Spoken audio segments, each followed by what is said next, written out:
जय मसीह की। Hindi Bible study group के माध्यम से संचालित इस परिचर्चा में आप सभी विश्वासी मसीही भाई बहनों का मैं स्वागत करता हूं। मैं जबलपुर से जॉनसन। आज की परिचर्चा का विषय है युवाओं से संबंधित समस्याएं। इसके लिए हमारे बीच में आज उपस्थित हैं दो युवा, एडविन सैमसन और शैली डैनियल। मैं आज की परिचर्चा में उपस्थित दोनों युवाओं के विषय में बतलाना चाहूँगा कि एडविन सैमसन वे यूथ कोऑर्डिनेटर हैं और शैली डैनियल वे यूथ एंकर हैं। और उत्तर के लिए हमारे बीच में है सिस्टर मीता अर्नोल्ड और इवेंजलिस्ट ब्रदर राकेश राव। तो आइए बिना विलंब किए हम इस परिचर्चा को प्रारंभ करते हैं। मैं निवेदन करूंगा कि आज की परिचर्चा का सबसे पहला प्रश्न शैली डैनियल पूछे। शैली डैनियल, आप प्रश्न पूछ सकती हैं। मेरा नाम शैली डैनियल है। मैं नीट की कोचिंग कर रही हूँ और मैं भविष्य में डॉक्टर बनना चाहती हूँ। मेरी जिज्ञासा यह जानने की है कि जिस आज के समय के अनुसार मसीह युवतियाँ कॉलेज और चर्च या नौकरी में जहाँ कहीं भी जाती हैं कुछ छोटे कपड़े पहनना पसंद करती हैं, क्योंकि आज फैशन की मांग भी यही है। और ऐसे में मसीह युवतियाँ यदि अन्य जाति युवतियों के बीच में पारंपरिक परिधान को पहनेंगी तो वे अलग से दिखेंगी और अपनी सहेलियों के हंसी का पात्र ठहरती हैं।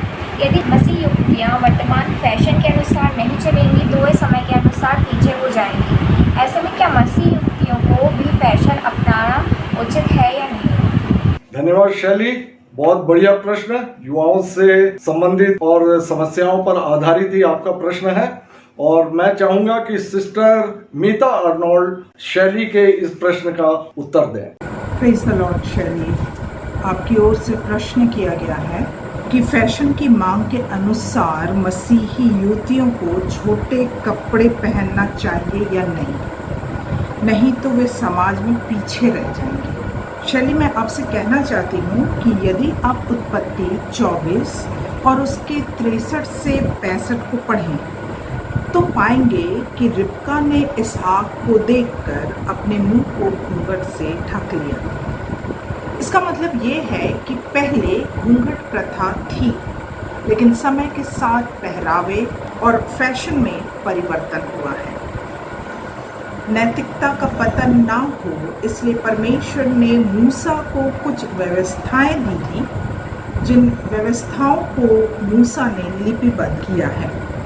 व्यवस्था विवरण 22 और 5 को देखें तो वहाँ पर पाएंगे कोई स्त्री पुरुष का पहरावा ना पहने और ना कोई पुरुष स्त्री का पहरावा पहने, क्योंकि ऐसे कामों के सब करने वाले तेरे परमेश्वर यहोवा की दृष्टि में घृणित हैं। बाइबल में ये नहीं बताया गया है कि कौन सा पहरावा पुरुष का है या कौन सा महिला का, लेकिन प्रत्येक समाज में पुरुष और महिलाओं के वस्त्रों का निर्धारण किया गया है। यदि हम भारतीय परिवेश में देखें तो कभी भी आप नहीं पाएंगे कि भारतीय महिलाएं लुंगी और शर्ट में घूम रही हैं या धोती या कुर्ता में घूम रही हैं, लेकिन आप देखने पाएंगे कि महिलाएं भी ट्राउजर्स, पैंट और जीन्स पहनती हैं, क्योंकि ये हमारे समाज में गलतियों 4, 3 और 4 में देखें तो वहाँ लिखा हुआ है कि परमेश्वर का पुत्र व्यवस्था के अधीन उत्पन्न हुआ ताकि व्यवस्था के अधीनों को मोल लेकर छुड़ा ले। इसका मतलब साफ है कि हम और आप व्यवस्था के अधीन अब नहीं हैं, क्योंकि यीशु मसीह में हम व्यवस्था के अधीन ना रहकर मोल लेकर छुड़ा लिए गए हैं। अब आपके समाज में महिलाओं के लिए जो भी ड्रेस मान्य वो आप पहन सकती हैं। शैली, 1 तीमुथियुस 2:9 में लिखा हुआ है, वैसे ही स्त्रियां भी संकोच और संयम के साथ सुहावने वस्त्रों से अपने आप को संभालें। यहाँ सुहावने वस्त्र जो हैं वो ये बताते हैं कि आपका शरीर इस प्रकार से वस्त्रों से ढका होना चाहिए कि स्किन कम से कम दिखाई दे। हमारा तन अधिक से अधिक जो कपड़े हैं उससे ढका होना चाहिए और हमें ऐसे ड्रेसेस पहनना चाहिए जो मर्यादित हो। वो हमारे शरीर को छिपाए ना कि उभारे। इस बात का हमें ध्यान रखना चाहिए, क्योंकि पहला शमूएल 16:7 में ऐसा लिखा है, मनुष्य बाहर का रूप देखता है। फिलिपियों 2:4 में लिखा है, हर एक अपने ही हित की नहीं वरन दूसरों की हित की भी चिंता करे। सो शैली, आप केवल अपनी पसंद या अपनी इच्छा के ड्रेस पर ध्यान देने के अतिरिक्त इस बात पर भी दृष्टि करें कि दूसरों को आपके ऊपर क्या भा रहा है। निश्चित रूप से आपका पहरावा, आपकी ड्रेसेस सौम्य और शालीन होनी चाहिए और इस बात का आपको ध्यान रखना चाहिए। अब मैं एडविन की ओर मुखातिब हूँ। एडविन सैमसन, मैं आपसे चाहूंगा कि आज युवा जिन प्रश्नों से जूझ रहे हैं उनमें से एक प्रश्न आप पूछने का कष्ट करें। आप सबों को जय मसीह की। मेरा नाम एडविन सैमसन है। मैं सतना मध्य प्रदेश से हूँ और मैं फ़िलहाल जॉब कर रहा हूँ। सतना में एक स्कूल है जिसमें मैं एक म्यूज़िक टीचर हूँ और मैं प्रभु का धन्यवाद देता हूँ कि प्रभु ने ये अवसर दिया कि अब मैं अपने प्रश्नों को आपके सामने प्रस्तुत कर पाऊँ। और मेरे जो प्रश्न हैं वो युवाओं से रिलेटेड हैं, जैसे कि मैं खुद भी एक युवा हूँ। सो मेरा जो पहला प्रश्न है वो इस प्रकार से है, मसीह युवा स्कूल कॉलेज में अपने सहपाठी या अन्य युवतियों की ओर आकर्षित होते हैं, जिससे उनकी पढ़ाई भी डिस्टर्ब हो जाती है और वे पीछे हो जाते हैं। ऐसे मसीह युवकों को आप क्या सलाह देंगे? मैं इवेंजलिस्ट ब्रदर राकेश राव से निवेदन करूंगा कि एडविन सैमसन के पूछे गए इस युवा संबंधी प्रश्न का उत्तर आप संतोषजनक रूप से और संक्षेप में देने का कष्ट करें। हाँ एडविन, जो आपने पूछा कि मसीही जवान जो स्कूल कॉलेज में हैं वो अपने सहपाठियों के साथ आकर्षित हो जाते हैं आपस में, ये तो नेचुरल है। कोई भी जवान जब जाता है कॉलेज में, चाहे कोई भी किसी भी संप्रदाय समुदाय का क्यों ना हो, वो एक दूसरे की ओर आकर्षित होता है, ये नेचुरल है। लेकिन मसीह होने के नाते, मसीह क्योंकि हम प्रभु यीशु मसीह को जानते हैं, उसके नाते परमेश्वर का वचन क्या बताता है हमारे बारे में? तो परमेश्वर का वचन ये बताता है भजन संहिता 119 के 9वीं आयत में, यदि आप प्रभु यीशु मसीह में हो, परमेश्वर को जानते हैं, तो वचन बताता है कि जवान अपनी चाल को किस उपाय से शुद्ध रख सकता है या अपने जीवन को किस उपाय से शुद्ध रख सकता है। उसकी 9वीं आयत कहती है, तेरे वचन के अनुसार सावधान रहने से। यदि आप परमेश्वर का वचन जानते हैं, उसका वचन आपके अंदर है, तो आप हमेशा जिस जगह जाना है या फिर जिसकी ओर आकर्षित होना है उसकी ओर आप 10 बार सोचेंगे। और सबसे पहली बात यह है कि जब हम पढ़ाई करने गए हैं तो परमेश्वर का वचन बताता है कि सबोपदेशक 12:1 में भी लिखा है कि जवान अपनी जवानी में अपने सृजनहार को स्मरण रख। क्यों स्मरण रख? इससे पहले कि विपत्ति के दिन तुझ पे आए और तू कहे इसमें मेरा मन नहीं लगता। विपत्ति के दिन मतलब यदि आप एजुकेशन में अपना ध्यान नहीं देंगे, अपने भविष्य की ओर अपना ध्यान नहीं देंगे और ऐसी जगह आकर्षित हो जाएंगे कि चीजें आपको अध्ययन में डिस्टर्ब करेंगी, तो फिर आप पछताएं और फिर कहें कि अरे मुझसे गलती हो गई है। वचन हर बात का सलूशन हमको जीवन में देता है एडविन। और दूसरा जो ये प्रश्न है कि अन्य जाति लड़कियों की ओर या लड़कों की ओर एक मसीही जवान आकर्षित होता है और यदि उससे विवाह करता है तो क्या ये सही है या गलत? तो बाइबल इस बारे में बिल्कुल स्पष्ट है। बाइबल 2 कुरिन्थियों उसके 6वें अध्याय की 14वीं आयत में कहती है, मैं उसको पढ़ना चाहूंगा एडविन, बड़े ध्यान से सुनना, कि यदि हम अन्य जाति लड़की या लड़के की ओर आकर्षित हो रहे हैं तो उसके लिए परमेश्वर का वचन क्या कहता है।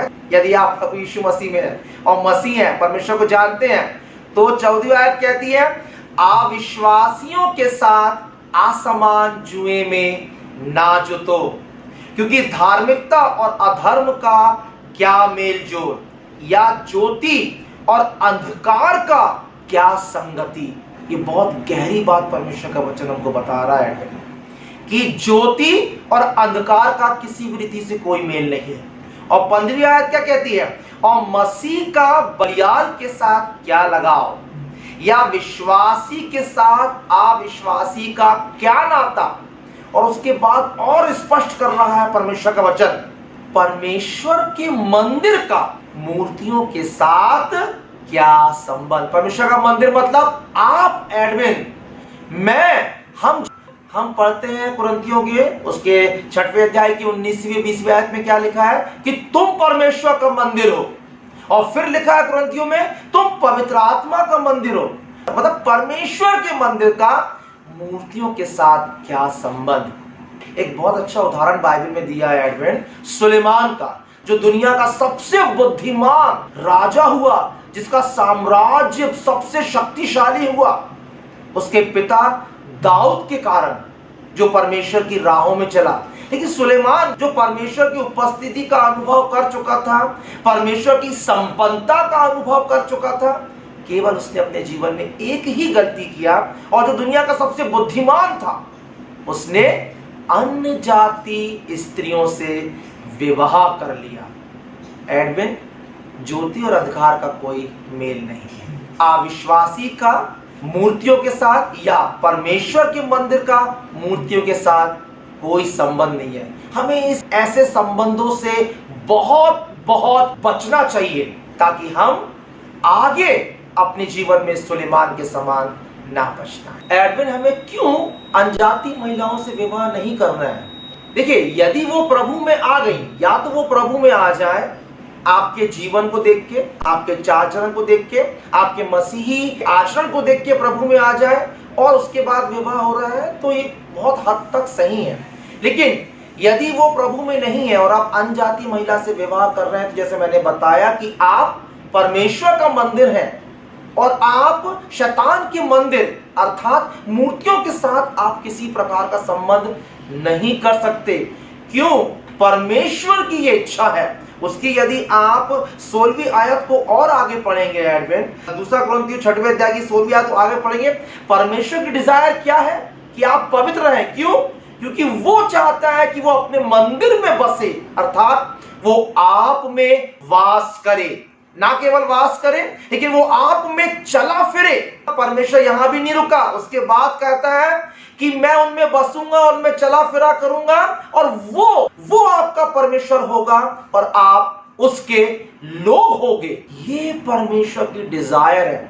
यदि हम एक चूक कर देते हैं ना विवाह के संबंध में, ये ब्लेसिंग जो एक इटर्नल ब्लेसिंग है, ये हम चूक जाते हैं। इसलिए बहुत सावधान रहना है विवाह के संबंध में, अपने लाइफ पार्टनर को चुनने के संबंध में। मैं शैली से पुनः आग्रह करूंगा कि वे अपना अगला प्रश्न पूछें। मैं ये जानना चाहती हूँ कि क्या एक मसीह युवती अर्थात अविवाहित मसीह युवती का श्रृंगार करना उचित है? शैली के इस तात्कालिक प्रश्न का उत्तर मैं चाहूंगा कि सिस्टर मीता अर्नोल्ड इस प्रश्न का उत्तर दें। शैली, आपका अगला प्रश्न है, क्या अविवाहित मसीही युवती का श्रृंगार करना उचित है? यदि आप पुराने नियम को देखें तो उत्पत्ति 24वें अध्याय को पढ़ने पर पाएंगे कि अब्राहम ने अपने सबसे विश्वसनीय दास को अपने पुत्र इसहाक के लिए पत्नी ढूंढने के लिए भेजा था। और जब उसका दास मेसोपोटामिया के नाहोर शहर में जाता है तो वहाँ उसको रिबका मिलती है।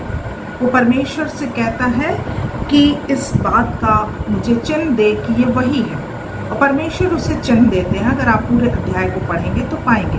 और जब उसे ये ज्ञात हो जाता है कि इसहाक के लिए रिबका ही है, तो लिखा हुआ है उसके 24 के 22 में लिखा है कि उस पुरुष ने आधा तोला सोने का एक नथ निकालकर उसको दिया और 10 तोले सोने के कंगन उसके हाथों में पहना दिए। मतलब पुराना नियम श्रृंगार में इन ज्वेलरीज की बात को कर रहा है। अगर 24 और उसके 53 को ही देखें उत्पत्ति के, तो लिखा है, फिर उस दास ने सोने और रुपए के गहने और वस्त्र निकालकर रिबका को दिए, और उसके भाई और माता को भी उसने अनमोल अनमोल वस्तुएं दी। मतलब उसने महंगे गिफ्ट आइटम जिसमें सोना और रूपा था, चांदी था, वो अब्राहम के दास के द्वारा रिबका और उसकी माँ और उसके भाई को दिया गया था। इससे स्पष्ट है कि बाइबल हमें गहनों के विषय में मना नहीं कर रही है। यदि प्रकाशित वाक्य 21 और 2 में देखें तो लिखा हुआ है, फिर मैंने पवित्र नगर नए यरूशलेम को स्वर्ग से परमेश्वर के पास से उतरते देखा। वह उस दुल्हन के समान थी जो अपनी पति के लिए श्रृंगार किए। मतलब दुल्हन श्रृंगार करती है, ये बात बाइबल भी हमें बताती है। आपने पूछा क्या अविवाहित कर सकती हैं श्रृंगार? मैं आपसे कहना चाहूँगी, यदि आप पौलुस की बात को सुने तो पौलुस पहला कुरिन्थियों उसके 7वें अध्याय और 25वें वचन में यूँ कहता है, कुंवारियों के विषय में प्रभु की कोई आज्ञा मुझे नहीं मिली। तो पौलुस को परमेश्वर की ओर से कुंवारियों के विषय कोई आज्ञा नहीं मिली, सबके लिए मिली, पति के लिए, पत्नी के लिए, वृद्ध पुरुष, वृद्ध महिला के लिए, प्रत्येक के लिए उसको आज्ञा मिली थी। पर लिखता है, कुंवारियों के विषय में प्रभु की कोई आज्ञा मुझे नहीं मिली, परंतु विश्वास योग्य होने के लिए जैसी दया प्रभु ने मुझ पर की है उसी के अनुसार सम्मति देता हूँ। और फिर वो सम्मति देते हुए लिखता है पहला तीमुथियुस 2 उसके 9 और 10 में कि वैसे ही स्त्रियां भी संकोच और संयम के साथ सुहावने वस्त्रों से अपने आप को संवारे, ना कि बाल गूंथने और सोने और मोतियों और बहुमोल कपड़ों से, पर भले कामों से, क्योंकि परमेश्वर की भक्ति करने वाली स्त्रियों को यही उचित भी है। अब मैं आपसे कहूँ शैली, वचन गहनों के विषय में, श्रृंगार के विषय में आपको मना बिल्कुल भी नहीं करना है, लेकिन पौलुस की ओर से सम्मति दी गई है कि यदि आप इसके अलावा अगर आप ध्यान देते हैं कि आप भले कामों से परमेश्वर को प्रसन्न करें तो वो ज़्यादा अच्छा है। अपना समय हम बालों को गूंथने में, विभिन्न प्रकार के ऑर्नामेंट्स पहनने में, हमें अपने समय को गंवाना नहीं चाहिए। लेकिन यदि आप पहनती हैं तो ये बुरा नहीं है, आपको उसके साथ अपने परमेश्वर यहोवा के लिए भले कामों को करना आवश्यक है।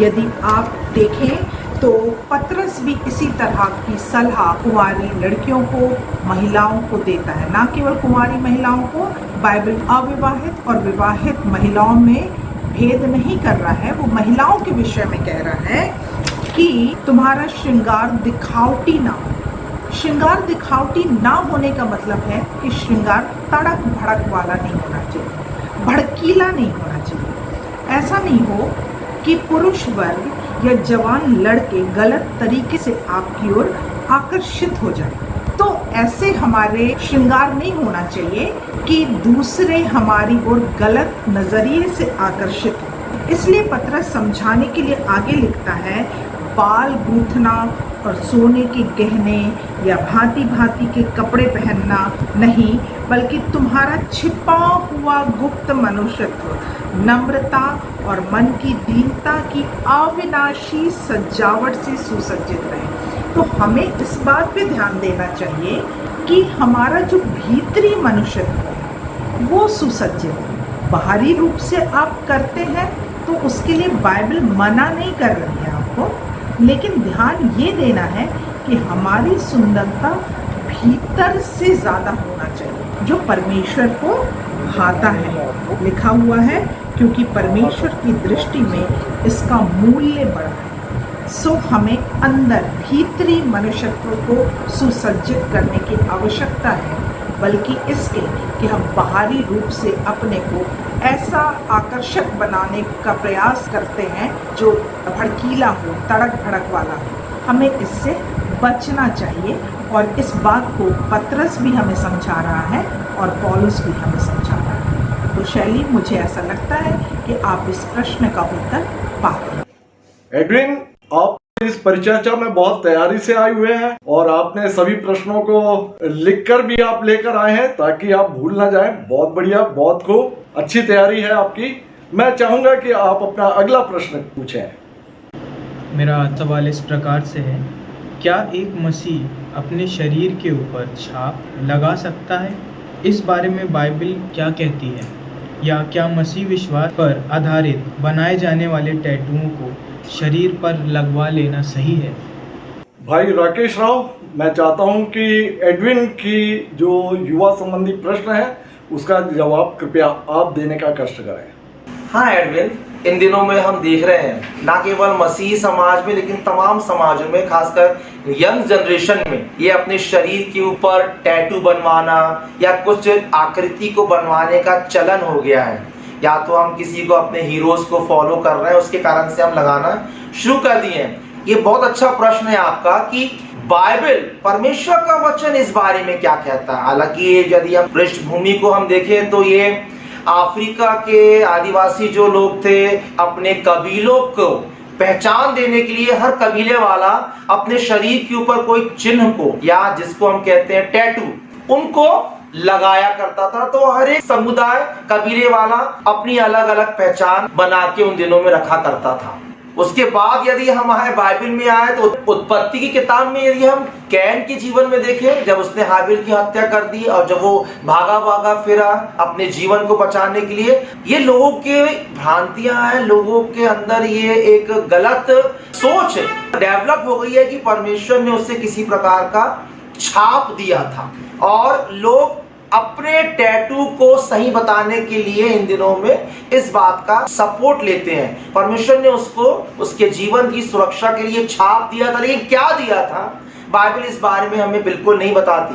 लेकिन उसके बाद यदि हम बाइबल को आगे पढ़ें तो लय व्यवस्था 19 उसकी 8वीं आयत, परमेश्वर ने अपने लोगों को चिताया, लय व्यवस्था 19:28 में, कि अपने शरीर में किसी भी प्रकार की छाप ना लगाना, अपने शरीर में कुछ भी गोदना नहीं। ये परमेश्वर का आदेश रहा अपने लोगों को।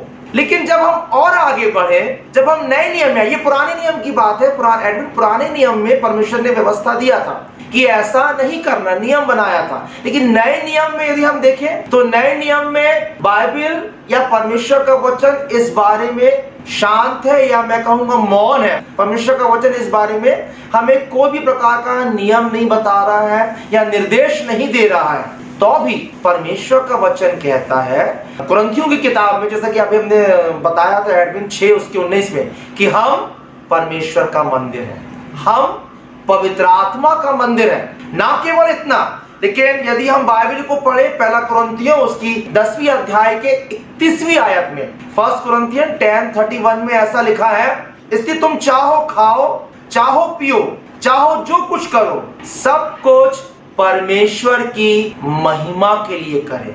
एडविन, यदि हम अपने शरीर में कुछ गोद रहे हैं या कुछ आकृति को बना रहे हैं, तो सबसे पहले हमको ये जानना है कि उसके द्वारा क्या मेरे परमेश्वर की महिमा हो रही है, या उस टैटू के द्वारा लोग परमेश्वर के राज में बढ़ रहे हैं, या उस टैटू या उस आकृति के द्वारा पवित्र आत्मा की और ज्यादा गाढ़ा अभिषेक मुझे महसूस हो रहा है।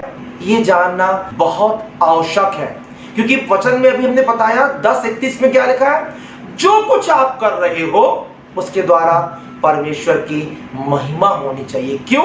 क्योंकि आप परमेश्वर का मंदिर है, आपके अंदर परमेश्वर रहता है, आपके अंदर पवित्र आत्मा रहता है। तो जो कुछ भी मैं करता हूं, जो कुछ भी मैं दिख रहा हूं, जो कुछ भी मैं छाप लगा रहा हूं, क्या उसके द्वारा परमेश्वर की महिमा हो रही है? ये जानना बहुत जरूरी है। परमेश्वर ने पवित्र आत्मा की छाप भी आपको दिया है, जो हमको दिखती नहीं है, लेकिन आपको पवित्र आत्मा के द्वारा परमेश्वर ने सील किया है, और वो जो अंधकार की ताकतें अपने आप देख सकती हैं जिसको। तो हमारे शरीर में टैटू बनाना है या नहीं बनाना है, इसके लिए मूसा ने अपनी व्यवस्था में परमेश्वर की पवित्र आत्मा, परमेश्वर के आत्मा की सामर्थ के द्वारा जब उसको ये नियम बना रहा था, तब ये लय व्यवस्था उसके 19:28 में साफ लिखा है कि ना तो अपने शरीर को चीरना और ना अपने शरीर में कुछ गोदना या छाप लगाना। परमेश्वर ने साफ इस बात को मना किया है पुराने नियम में। कि जब आप ये जान जाएंगे तब आप खुद इस बात का एडमिन आपको उत्तर मिल जाएगा कि हमें अपने शरीर में टैटू लगाना चाहिए, कुछ गुदवाना चाहिए या नहीं चाहिए। शैली, समय के अभाव के कारण मैं चाहूंगा कि आप अपना अंतिम प्रश्न जो कि युवाओं से संबंधित है उसे पूछने का कष्ट करें। मैं ये समझना चाहती हूँ कि जैसा कि आज सारी दुनिया में महिला स्वतंत्रता की बात कही जाती है, तो ऐसे में क्या एक मसीह युग की स्वतंत्रता का क्या अर्थ है? मिस्टर आर्नोल्ड, मैं चाहूंगा कि शैली के इस प्रश्न का उत्तर आप बिब्लिकल देने का कष्ट करें, ताकि जो हमारे मसीही युवतियां हैं जो आज संसार और बाइबल के माध्यम अपने आप को पाती हैं, वे आपके जवाब से संतुष्ट हो सकें। चलिए, आपने एक और प्रश्न किया है और आपका कहना है कि मसीही युवती की स्वतंत्रता का अर्थ क्या है, जबकि दुनिया महिला स्वतंत्रता की बात करती है। मैं आपसे कहना चाहती हूँ कि मूसा को परमेश्वर की ओर से दी गई 10 आज्ञाओं में 5वीं आज्ञा थी कि तू अपने पिता और अपनी माता का आदर कर। यहाँ आदर करने का स्पष्ट ये अर्थ है कि आप अपने पिता और अपने माता की आज्ञा का पालन करें, या आपके पिता और माता जो आपसे कह रहे हैं वो आप सुने। दूसरे शब्दों में, विवाह के पूर्व आपको अपने पिता और माता के अधीन रहना चाहिए। यदि हम यीशु मसीह के जीवन को देखें तो लूका 2 और उसके 51 में लिखा हुआ है कि यीशु अपने माता और पिता के वश में रहा। वश में रहने का मतलब अपने माता पिता के वो अधीन रहा। एक अलग शब्दों में देखें तो हम इसको पाएंगे कि वो अपने माता पिता का आज्ञाकारी बना रहा। जब तक आपका विवाह नहीं होता, आपको अपने माता पिता की अधीनता में रहना है। विवाह के बाद नया नियम बताता है इफिसियों 5 और 22 में कि आपको अपने पति के अधीन होना है। अधीनता का मतलब है जो बात आपके पिता या आपके पति आपसे कहें उन्हें आपको सुनना चाहिए।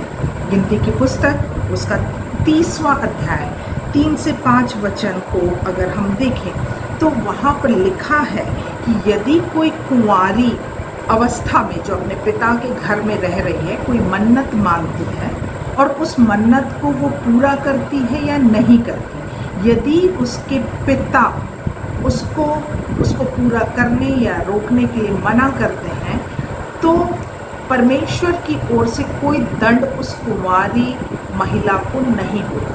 ये बताता है कि कुंवारी लड़कियां, महिलाएं अपने पिता के अधीन होनी चाहिए। पिता जैसा कह रहे हैं उसको स्वीकार करना चाहिए, मानना चाहिए। यही बात विवाहित स्त्रियों के लिए भी है कि वो अपने पति की बात को सुने। एक और एग्जाम्पल हम पुराने नियम में देखने पाते हैं जो न्यायों 11:34 और उसके आगे पढ़ने को मिलता है। वहाँ यिप्तह और उसकी बेटी का वर्णन है। उसकी इकलौती बेटी थी यिप्तह की और उसके और कोई संतान नहीं थी। और अगर आप यहाँ पर पढ़ेंगे तो पाएंगे कि किस तरह से यिप्तह ने परमेश्वर के सम्मुख कुछ मन्नत को माना था और उस मन्नत को उसने अपनी बेटी के लिए पूरा किया और बेटी को अपने पिता के अधीन रहना पड़ा। हाँ, बेटी ने कहा था कि उस मन्नत को पूरा करने के पूर्व आप मुझे 2 महीने की छुट्टी दें कि मैं 2 महीने अपना समय बिता सकूं। पिता ने उसकी बात को माना, लेकिन किया पिता ने वही जो पिता चाहता था। इसका मतलब कि जो कुंवारी महिलाएं हैं वो अपने पिता के अधीन रहना चाहिए। रोमियो 8:2 हमें स्वतंत्रता के विषय में इस प्रकार कहता है, क्योंकि जीवन की आत्मा की व्यवस्था ने मसीह यीशु में मुझे पाप की और मृत्यु की व्यवस्था से स्वतंत्र कर दिया। तो शैली, मैं आपसे कहना चाहूँगी कि स्वतंत्रता का अर्थ बाइबल हमें ये बताती है कि हमें प्रभु यीशु मसीह के द्वारा पाप से और व्यवस्था से स्वतंत्रता मिली है। हम पाप से स्वतंत्र किए गए हैं, हम व्यवस्था से स्वतंत्र किए गए हैं। अगर आप और स्वतंत्रता की बात करें जैसा कि पूरी दुनिया में व्याप्त है, तो मैं आपसे कहूँ कि हाँ, आप स्वतंत्र हैं अपने निर्णयों को लेने के लिए, अपनी स्टडीज़ के लिए, अपने करियर के लिए, अपने पहरावे के लिए, अपने चाल चलन के लिए, अपने पर्सनालिटी डेवलपमेंट के लिए निश्चित रूप से आप स्वतंत्र हैं। लेकिन यदि आपके माता पिता आपको किसी बात के लिए रोक रहे हैं या टोक रहे हैं, तो पहले आप उनकी सुनें। बाइबल स्वतंत्रता का मतलब ये बताता है कि स्वतंत्रता का मतलब जो है वो उच्च श्रृंखलता नहीं है। उच्च श्रृंखलता का अर्थ है अनुशासनहीनता या सिरफिरापन। हमारा ऐसा स्वभाव, हमारा ऐसा व्यक्तित्व, हमारा ऐसा चरित्र, हमारा ऐसा पहरावा, हमारे इस तरह के कार्य नहीं होने चाहिए जो अनुशासनहीन लगे या ऐसे लगे जो सिर फिरें। अगर ऐसे नहीं है तो निश्चित रूप से आप अपने निर्णयों को लेने के लिए स्वतंत्र हैं, लेकिन अपने माता पिता की अधीनता में। एडविन सैमसन और शैली डैनियल, आप सबका बहुत बहुत धन्यवाद। और मैं विशेष धन्यवाद देता हूं सिस्टर मीता अर्नाल्ड का और इवेंजलिस्ट ब्रदर राकेश राव कि आप सभी ने इस परिचर्चा में भाग लिया। और मैं उम्मीद करता हूं कि हमारे जो मसीही युवा और युवतियां हैं वे अपने प्रश्नों के उत्तर जरूर इस परिचर्चा में पाए होंगे। हम और भी युवाओं संबंधी प्रश्नों को लेकर अगली परिचर्चाओं में आएंगे। आप जुड़े रहिएगा और YouTube में आप हमारे अन्य कार्यक्रमों को देखने के लिए, जैसे कि अलग अलग विषयों पर बाइबल आधारित प्रचार संबंधित हैं और मसीही गीत हैं, इन सभी को आप सुन सकते हैं, देख सकते हैं। आप YouTube में कृपया टाइप करें हिंदी बाइबल स्टडी ग्रुप। तो अगली परिचर्चा में फिर हम आपसे मुलाकात करते हैं। तब तक के लिए जय मसीह की।